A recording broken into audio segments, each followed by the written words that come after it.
सौरभ गोयल जी का सवाल ले रहा हूँ सर, थोड़ा इंटरेस्टिंग है ये और थोड़ा इसमें लर्निंग्स भी आई थिंक सबको मिलेगी। ये कह रहे हैं कि माता रानी की कृपा सभी पर बनी रहे। सर बहुत शुक्रिया आपका, और आपके ऊपर भी बनी रहे, हमारे सभी दर्शकों पर बनी रहे। सर इनके पास इन्फोसिस है, 1575 का प्राइस है इनका, ये कह रहे हैं। पहला सवाल तो इनका ये है कि can I sell at buy back, मतलब कि टेंडर कर देना चाहिए नहीं कर देना चाहिए, एक सवाल इनका ये हो गया। दूसरा ये बताइए कि कह रहे हैं कि अगर मैं इसमें पार्टिसिपेट करता हूं, यानी कि बायबैक में शेयर अपने टेंडर कर देता हूं, तो उसके डिसएडवांटेजेस क्या हैं?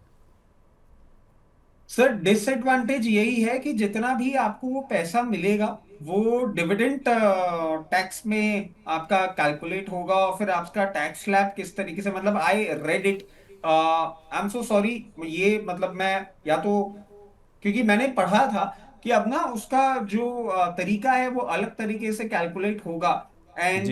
जो आपका प्राइस डिफरेंस होगा वो शायद डिविडेंड टैक्स में कैलकुलेट होगा। और डिविडेंड उसके इनकम बाद आप, उसको माना जाएगा सर, डिविडेंड इनकम कंसिडर हाँ, किया जाएगा। और ये जो आपका कॉस्ट ऑफ एक्विजिशन है, यानी कि जो शेयरों की खरीदारी आपने की है जिस भी लेवल पे की है, उसको कैपिटल लॉस कंसिडर किया जाएगा। जी, तो ये दो मूवमेंट होते हुए दिख रहे हैं। अब आप कौन से टैक्स स्लैब में आते हैं और आपका क्या इम्प्लीकेशन होता है वो तो देखिए, you will be a better जज to calculate it. But if you ask me, at the very face of it, क्योंकि हम एक अकेले इंफोसिस में काम नहीं करते हैं, हम बहुत सारे स्टॉक्स में काम करते हैं। अब कैपिटल लॉस हमें कहीं ना कहीं एक एडवांटेज देगा ही अगर हमें कैपिटल गेन कहीं ना कहीं हो रहा है। डिविडेंड हमारा किस किस कंपनी में कहाँ कहाँ से कितना आ रहा है, और हम कौन से टैक्स स्लैब पे फॉल कर रहे हैं, एक बार आप वो कैलकुलेशन कर लीजिए, उसके बाद you'll be in a better position. क्योंकि सर क्या है ना, सबका टैक्स स्लैब अलग तरीके से, if you ask me personally, तो definitely I will tender for it, क्योंकि मेरे को तो कैपिटल लॉस अगर कहीं से देखने को मिल रहा है तो एडवांटेज उसका मेरे लिए ज्यादा बड़ा हो जाता है, तो आई विल टेंडर।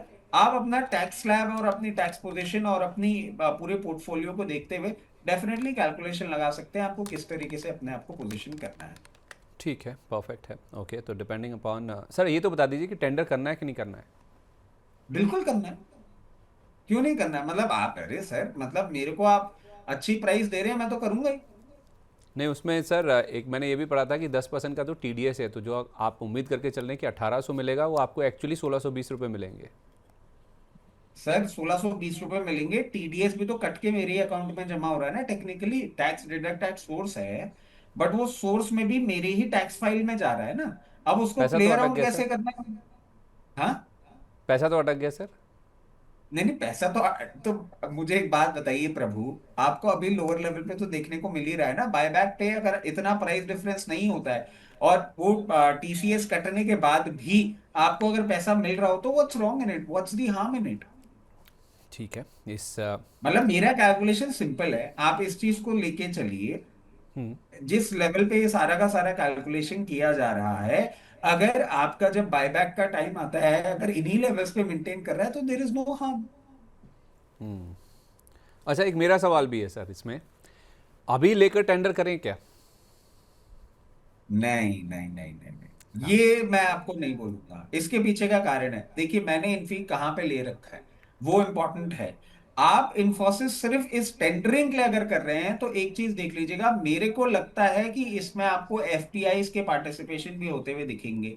पहले जो एक आकलन लगाया जा रहा था ना कहीं 1600 1650 लेवल्स पे आएगा, उसमें इंस्टीट्यूशंस के पार्टिसिपेशन नहीं आता, 1800 लेवल्स पे, क्योंकि उनका टैक्स भी अलग तरीके से सारे के सारे इंप्लीकेशंस कैलकुलेट होते हैं, they will also be participating. तो रिटेल का क्वांटम कितना बड़ा होता है, मतलब अभी आप चूज करने की बात कर रहे हैं, आप टेंडर करने के बाद भी आपके कितने शेयर जाएंगे, वो एक देखने वाली बात होगी। तो मैं समझता हूं कि जस्ट फॉर द सेक कि इन्फी में आप सिर्फ बायबैक में पार्टिसिपेट करेंगे इसके लिए खरीदेंगे, नहीं, आपके पास है, कर लीजिए, उसके लिए हम फ्रेश पोजीशन इनिशिएट नहीं करेंगे। अच्छा है तो कर लीजिए। वैसे मैं नंबर्स को देख रहा था, तो सौरभ जी को आप कह रहे हैं कि 1575 वाला भी टेंडर कर दीजिए, 1513 पर लेकर टेंडर ना कीजिए।